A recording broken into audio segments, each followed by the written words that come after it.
Hello everyone, how are you? I hope all are you well and fine children.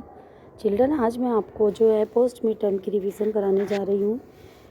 Post mid term में English reader और supplementary का आपका syllabus English Honey सकल में आपके chapter 5 और चैप्टर 7 आएगा और सप्लीमेंट्री में आपका chapter 7 the wonder card sleep आएगा। ठीक है बच्चों, तो चलिए let's start the revision for post mid term exams. First chapter 5 जो कि the difference kinds of school है, आपके जो वर्ड मीनिंग है आपको हिंदी और इंग्लिश दोनों में लर्न करनी है चिल्ड्रन। फिर आपके क्वेश्चन आंसर हैं जो जैसे कि फर्स्ट है, why do you think the writer visited miss beam school.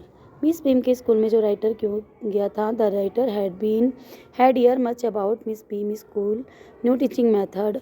जो राइटर था उसने मिस बीम के स्कूल के जो टीचिंग मेथड है उसके बारे में बहुत कुछ सुना था, इसलिए कि वो जो स्कूल है प्लेइंग मेथड से जो है बच्चों को पर्सनली चीज़ें भी सिखाता है, तो इसलिए वो जो इस स्कूल में जाना गया था।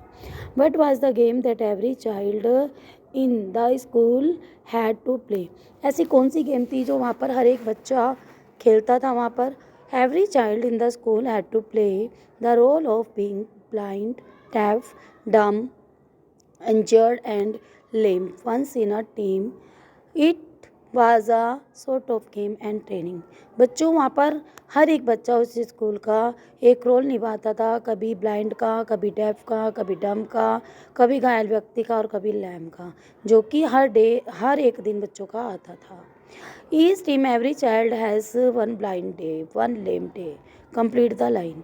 इसमें से ये पूछा है कि भाई अगर लैम डे और ब्लाइंड डे में कौन सा डे सबसे ज़्यादा हार्डेस्ट होता है, तो बच्चों उनके लिए उनसे जब पूछा गया तो उन्होंने ब्लाइंड डे सबसे ज़्यादा हार्डेस्ट बताया, क्योंकि उन्होंने कहा कि एक मतलब आके होते सोते भी हमें एक अंधा बनकर सारे पूरे दिन के ऑल डेज वर्क करने होते हैं, जिसमें हमें ये भी डर लगता है कि कहीं हमें चोट ना लग जाए। But was the purpose of this special days. In special days का क्या उद्देश्य था उस मिस बीम का? कि वो बच्चों को ये सिखाना चाहती थी कि किस तरह जो डिसेबल्ड पर्सन्स होते हैं उनको कैसे मिस फॉर्चून दुर्भाग्य जो है उनके साथ रहता है और उन्हें किस तरह नीड की आवश्यकता होती है एक नॉर्मल पीपल की। तो इस तरह की जो टीचिंग थी वो इस स्कूल में सिखाई जाती थी, जिससे कि जो राइटर था बहुत ज़्यादा इम्प्रेस्ड हुआ था। नेक्स्ट चिल्ड्रन बच्चों आपका चैप्टर है फेयर प्ले। फेयर प्ले में जिसमें बताया गया कि एक बिल्कुल फेयर खेल होता है एक जजमेंट का, यानी कि जब कोई व्यक्ति किसी जजमेंट की सीट पर बैठता है तो उसे जो जज करना होता है बिल्कुल फेयर करना होता है, उनके लिए कोई एनिमी नहीं होता, कोई उनका फ्रेंड नहीं होता। इसी तरह इसके वर्ड मीनिंग का आप हिंदी और इंग्लिश दोनों में लर्न करेंगे चिल्ड्रन।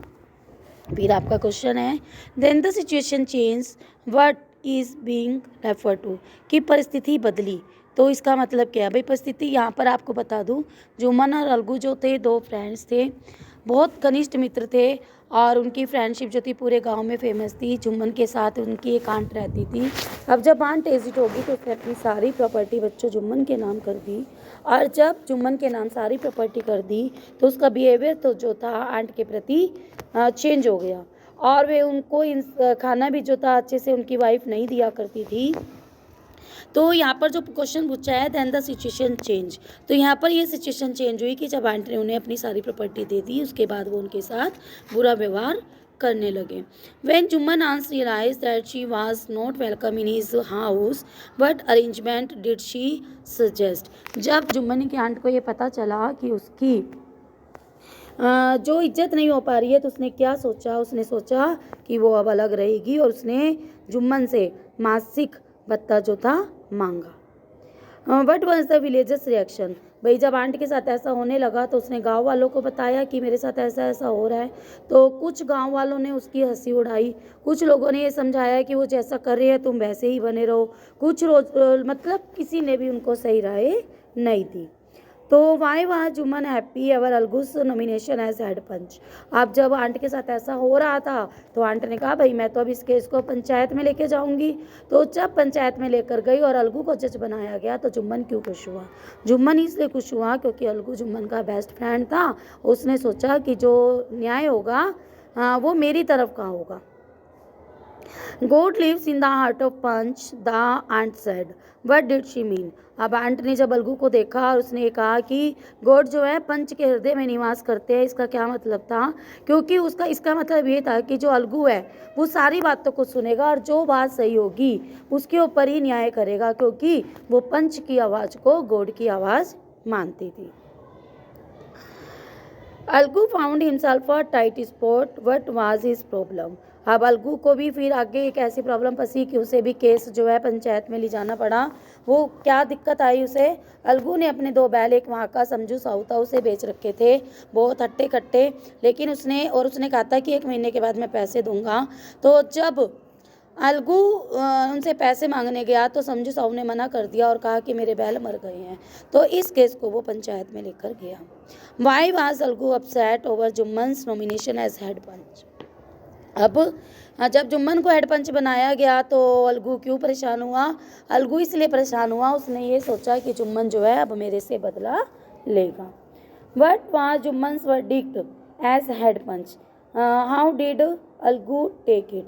अब जैसे ही जुम्मन ने क्या राय दी, जब वो अलगू के केस को उसने सुना, तो जुम्मन जब न्याय की सीट पर बैठा तो उसे एहसास हुआ कि उस सीट पर बैठने के बाद कि कोई भी जो सामने वाला पर्सन है, ना तो कोई उनका फ्रेंड है और ना ही कोई उनका एनिमी है। जज करते समय हमें सिर्फ ये ध्यान में रखना चाहिए कि कौन दोषी है और कौन निर्दोष।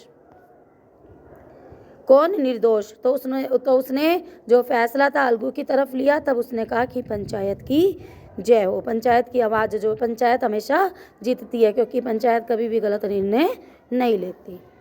What is the moral of the story? बच्चों, स्टोरी का मोरल यही है कि जो जज करना चाहिए हमेशा फेयर और सही करना चाहिए। ये बच्चों आपके MCQs हैं जो आपको लर्न करने हैं अच्छे से। जैसे कि आप जानते हैं जुम्मन एंड अलगू फ्रेंड थे और जो the villagers held them in high esteem. तो ये सब MCQs आपको दोनों चैप्टर के बच्चों लर्न करने हैं। फिर आपका आ जाता है पोएम है आपकी where do all the teachers go, जो कि मैंने आपको एक्सप्लेन कर रखी है। आपको इसके भी MCQs टाइप ध्यान से पढ़ लेने हैं। और आपकी सेकंड पोएम वोकेशन है, इसकी भी पोएम्स के आपको MCQs जो है अच्छे से बच्चों समझने हैं। फिर आपकी जो पोएम आपका चैप्टर है द वेंडर कॉल्ड स्लीप, इसके भी MCQs दिए गए हैं। आपने स्टोरी अगर अच्छे से समझ रखी है जो मैंने आपको एक्सप्लेन की थी, तो आप MCQs बच्चों खुद ब खुद करने में एबल होंगे। आपका नेक्स्ट चैप्टर सप्लीमेंट्री का है the wonder called sleep. What is the most obvious advantage of sleep? बच्चों, जब हम सोते हैं, नींद हमारे लिए सबसे ज़्यादा लाभदायक क्यों है? क्योंकि हम जो सारे दिन की थकान, जो डेली एक्टिविटीज़ हम करते हैं, काम काज करते हैं, उससे जब हमारी थकान हो जाती है तो स्लीप जो है हमारी टायर्ड बॉडी को आराम देती है और हमारे शरीर को चुस्त बनाती है नेक्स्ट डे के लिए। What happens to our body when we sleep? जब हम सोते हैं तो हमारे बॉडी के साथ क्या होता है? जब हम सोते हैं तो बच्चों हमारा माइंड भी रिलैक्स करता है, मसल्स भी रिलैक्स करती है, हार्ट बीट हमारी स्लो डाउन हो जाती है और ब्लड प्रेशर भी हमारा फॉल्स हो जाता है। डिफाइन ड्रीम को हमें अपने वर्ड्सों में डिफाइन करना है बच्चों। एक माइंड की एक्टिविटी है और ये तभी होती है जब हम सोते हैं। ड्रीम हमारे लिए क्यों इम्पोर्टेंट है? ड्रीम बच्चों हमारे लिए 2 रीजन से इम्पोर्टेंट है। एक, जब हम सपने लेते हैं तो हमारे आसपास क्या हो रहा होता है उस शोर शराबे से, उन शोर गुल से हमें बचाते हैं। एक जो हमारी कुछ ऐसी कई बार फ्यूचर्स की प्रॉब्लम्स होती हैं जिनका सोल्यूशन हमें सपनों से मिल जाता है। सपने को वंडर, स्लीप को वंडर क्यों कहा गया है बच्चों? स्लीप को वंडर इसलिए कहा गया है कि कोई भी व्यक्ति ये नहीं जानता कि जब हम सो जाते हैं तो हम कौन सी दुनिया में चले जाते हैं, क्या और हमारे साथ क्या क्या होता है। कोई भी इस रियलिटी को आज तक नहीं समझ पाया। तो ये बच्चों आपकी इंग्लिश फर्स्ट की रिवीजन थी।